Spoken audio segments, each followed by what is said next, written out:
হাওরের মধ্যে একা দাঁড়িয়ে আছে এক বিশাল বটগাছ। রাস্তার পাশে কত বছর ধরে সে দাঁড়িয়ে আছে কেউ জানে না। তবু এই গাছ শত পথিকের ক্লান্তি দূর করে দেয় শান্তির ছায়া।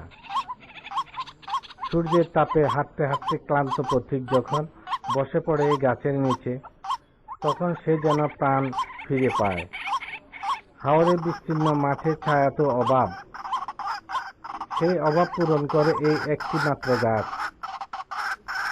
শুধু প্রতীক নয়, এই গাছের ছায়া কৃষকেরাও জিরিয়ে নেয়। কেউ মাঠে কাজের ফাঁকে বিশ্রাম নিচ্ছে, কেউ ঘুমিয়ে পড়ছে শীতল বাতাসে। কারো মুখে গল্প, কারো মুখে স্বপ্ন। পাশেই আছে ছোট্ট একটি পুকুর।